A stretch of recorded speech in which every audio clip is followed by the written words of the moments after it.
Good afternoon, everybody.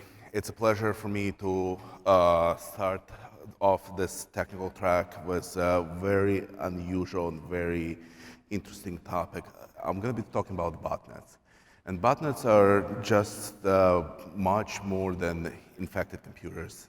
It's one of the biggest plagues that hitting the end users, companies, governments, stealing information in bulk, in automated and, in many cases, very malicious ways. So I'm going to talk about different types of botnets, different types of information that can be found there. And it's going to be, hopefully, an interesting experience, very unusual stuff. So we're going to, as I mentioned, talk today about more than virus-infected systems, but as a collective of the systems and what can be done with them. What kind of data can be found there? What kind of additional data can be gathered from these botnets? And really understanding what they do and how can you use this data for good. Really quickly to preface how we know about this, how some of this information that's going to be presented today came across and how I can present about it today is very simply that as a threat intelligence company, we go out on the darknet and we talk to the hackers. It's a very innovative way to just say, hello, how are you? Keep conversation going, sometimes send a smile emoji, and after a while, the cyber criminal would actually think of you as a friend. After a while, they're gonna invite you in their dark realm. After a while, they're gonna give you access to the most critical assets. It's much more complex than what I'm making to be, but the bottom line is that social engineering of cyber criminals is possible, it's doable, it actually leads to great results and enables me in a large part to share information from the largest botnets, largest virus-infected systems out there today with you right now. So really quickly, what's a typical botnet? It's obviously a network of virus-infected devices, but in order for the infection to spread, there are various ways for infection, for the virus to actually gain grounds. In the hacker world, they call it driving traffic. Whether it's malicious emails with infected attachments, or if it's infected websites which being redirected, you're being redirected to from normal-looking websites, they all designed to lure and a user to load some set of malicious software. It's done through a loader, something that actually bypasses security mechanisms, exploits a vulnerability, and drops itself on a computer. Dropper actually spreads the virus through your system. After dropper bypasses the defense, it's actually able to spread itself and hide itself within an infected system. And then it downloads a set of rules, an agent that actually thinks and knows what to steal. This information being collected continuously, updated continuously based on the criminal needs. All of it is being sent back to the controllers, to command and control centers, or C2s. And then stolen information becomes a part of a data distribution network on the dark web, where cyber criminals use and abuse this data in different subsets, in many cases for many years to come. So really quickly, we'll talk more about command and control panels, why they're important, and then that's why they're interesting. We've been collecting botnet logs. We've been collecting information gathered directly from these C2 reporting panels for many, many years. And over the course of almost a decade, we had seen over 10 billion log entries. Those log entries we analyze the panels and we gather information about them. So in many cases, it's important to know that the size of a botnet matters. What it will be doing, how it's going to be functioning, variety of tasks it's going to be performing, whether it's going to be only denial of service, whether it's going to be stealing information, whether it's going to be prepping systems for ransomware abuse. And some of the systems don't always offer data, or they don't always offer data well. For example, today's interface to infamous Gauzy botnet is so bogged down by the amount of data that it gathered from the last 65,000 victims before the last refresh, that the GOSI panel simply doesn't work. It's still collecting the data, but the database got so big that all queries time out due to misconfiguration. So the bad guys themselves can't use the data because simply some of this data that's being collected is not accessible to them through their interface. So first of all, it's about pretty pictures. This example from Botnet is showing different demographics, showing cybercriminals how far the infection spread, what are the largest infected areas geographically, and you can see that some of it spans the entire globe. Also, they care about what kind of traffic is available to them right now. How many infected devices are ready to be abused at any given time. It's all about statistics. It's all about power for the cybercriminals to do consider their next steps. And it's also about the big, pretty pictures, graphs, information that can be gathered from a vast variety of sources. It's all being brought into a professionally looking panel. This particular one has over 300,000 victims. Now, last check, it was 360,000 victims within a span of single months. We also look at a panel that has very easy to configure injects. Injects are things that are being loaded within infected machine to interface between a victim and certain set of sites to steal information, to gather additional information, such as gathering additional secret questions or master's maiden name, social security number, anything that cybercriminals want to ask a victim who would think that this is being done on behalf of the legitimate site that they're trying to access. We also see certain botnets automate using artificial intelligence search patterns the types of data that they can find within the victim systems. They label each node, each infected system, with types of data that they discover that the system has. For example, PayPal, Facebook, Bank of America, all of this being set as labels, and cybercriminals can actually search tags or labels within their interface to grab that data. And to move this from the base with our botnet to a customized with our botnet that actually made it a business model, again, infamous Genesis Market botnet that sells information about one victim at a time to cybercriminals. They guarantee access, they provide money back, technical support, but cybercriminals end up buying a specific record for the victim within their specific set of data, downloading the data, abusing it if they can, or returning it for a full refund. What can you find on a standard botnet? What cybercriminals looking for? They're looking for credentials, but nowadays it's significantly more than just set of username and password. It's a full set of data, and I'll show you in just a minute how this data looks like. They gather information from financial sites, shopping sites, social media, different reward programs, corporate data, gambling sites, anything that they feel they can monetize. Financial data goes at a premium, but many cybercriminals simply not interested in financial data anymore. In some cases, they target completely different things, whatever they think that they can monetize. Other types of valuable data, personal identifiable information, other interesting data that the bad guys can steal, including even screenshots from infected machines or opportunistically picked file names that they can find on the system to download and potentially abuse. So here's a good example of more than credentials type of abuse. This particular lady, Allison, her information was stolen due to an infection on one of the botnets. But it's not her username and password to a banking site that got compromised. It's her entire identity in very fine detail. This is a single set of records that was sold on the dark web from one cybercriminal to another that pretty much outline everything that this lady has in order to abuse her banking information. from name, date of birth, address, email address.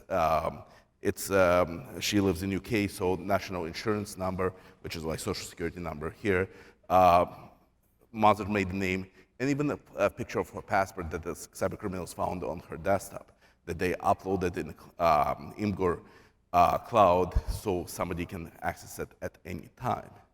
More than that, they provide banking information about the credit card. This particular credit card is Lloyd's Visa debit card, name on the card, card number, expiration date, and so on and so forth. Additional information includes CVVs, password, obviously, for the system, which doesn't even come in first. It's one of the last things there. Information about her last known IP address, her user agent that being used, some of the cookies that she had collected, and at the end of the day, the cybercriminals, as part of a profile, provide a full fingerprint that they collected from her devices. This fingerprint is being loaded in something called FraudFox, which is a version of Firefox specifically set for fraudulent activities that would load everything that the system, the virus collected from the system in order for them to act exactly like the victim system in almost every imaginable aspect. So this is much more than stolen username and password. This is a stolen profile. This is stolen identity, electronic identity that can be used very successfully to impersonate this person in front of our authentication devices. Almost impossible to distinguish her from this stolen information on the technical level. Use of botnet data is actually very vast, and the use of botnet data is very powerful because it's almost always correct. Information stolen from the victims is almost always correct because the victims are almost always right when they don't make any typos. It's extremely well documented on when the data was used, how it was used, where it was used. It's also well illustrated because cybercriminals in many cases take screen captures of the data stolen. And the bad guys also leave very, very insightful comments about their exploitation. We did an exercise of looking at 10 billion records from botnet logs, and also about 9 billion recovered stolen credentials. And we tried to map one to the other. What we found out over time and testing that we can look at nameless data dumps found on the internet that only contain username and passwords and actually map them to the victims. Map them to the systems from where they were stolen, simply because botnets are so well illustrated that we can map certain things like username and password to the victims because we got so much data. We got so much interesting data, and we can map that data because there are changes in data that can be used as data points. When we start seeing matches between a credential dump and the botnet data, you can see that it's not going to be always coinciding because sometimes botnet data is taken before or after the breach, and the victims either establish an account later with the system after the breach or change the password just before. So we can actually date the breach, we can identify who the victims are. We also can get additional types if these are mobile devices, whether it's a desktop or laptop, the movements around the world, and where the system was initially abused. For corporate breaches, we can easily say where the virus initially was infecting the system. Was it happening within the corporate network, or did it happen at the coffee shop or wherever the device was infected first?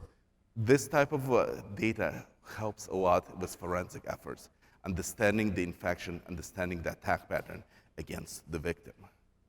We also talk about simplified forensics. When we deal with a virus-infected device on the response side, we don't know how much data was stolen from the device. We don't know exactly what had occurred unless forensics show us exactly what happened.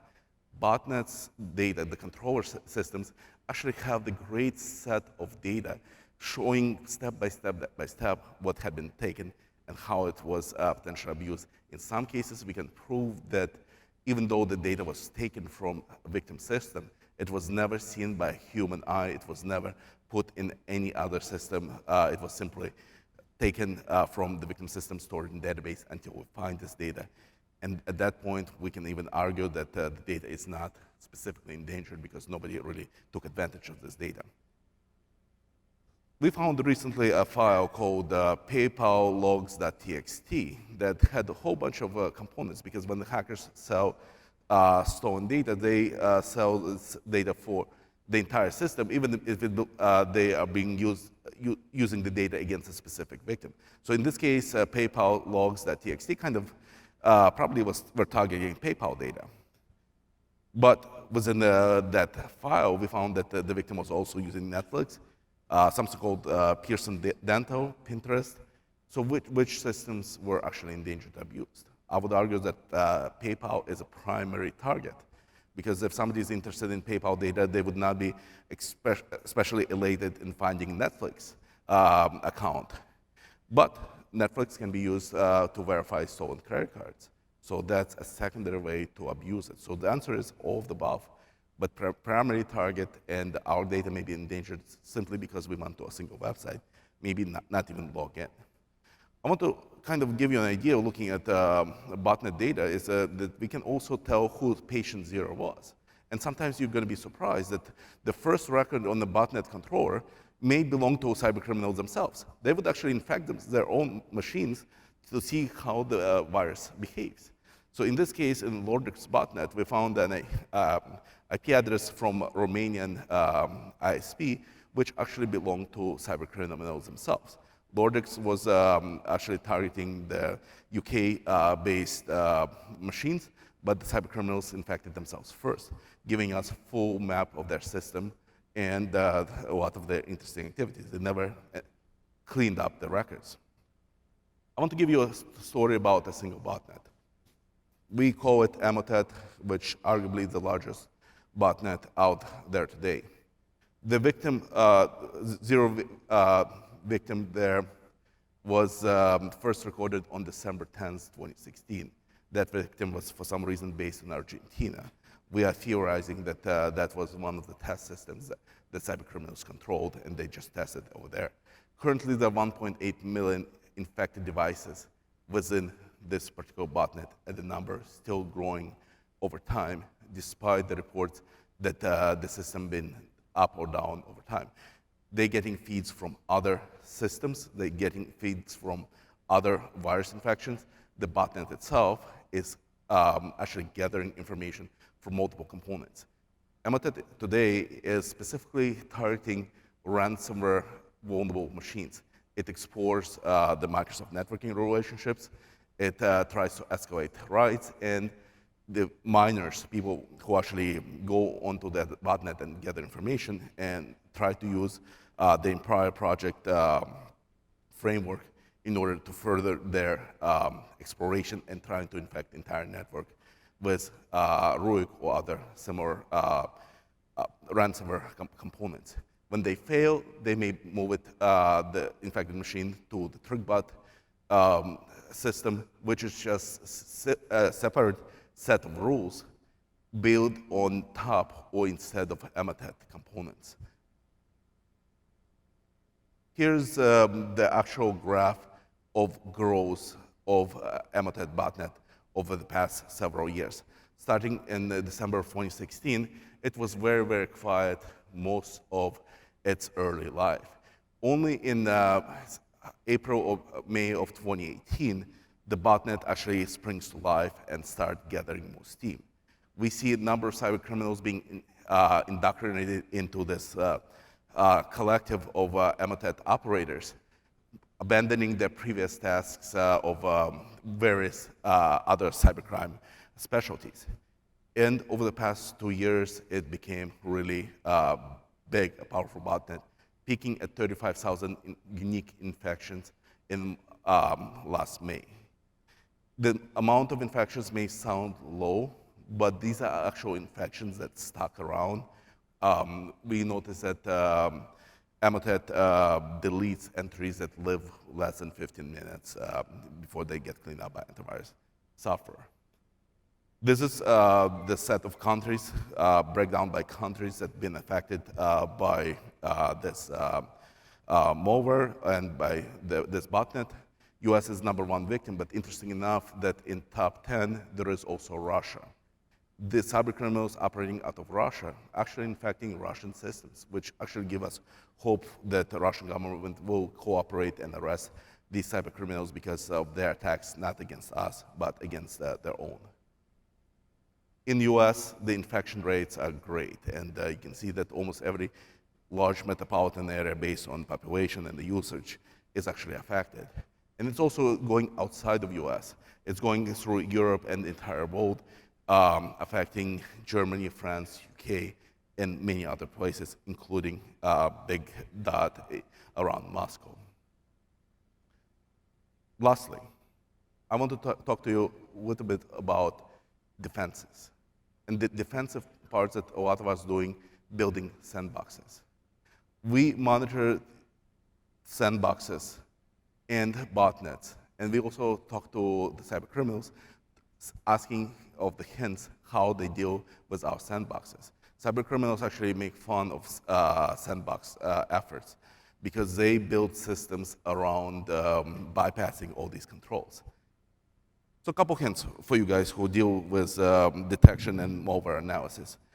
Don't name your system Sandbox 1, Victim PC, Test, or any other stupid name. Cybercriminals actually start building routines, examining the machine names, and putting them in special category. Also, make sure that your sandbox was not born yesterday. Your software, your components should have some history. The system should be usable for several days before you make a copy of it, load a couple pieces of software, create something worth stealing. That way you would see different type of behavior.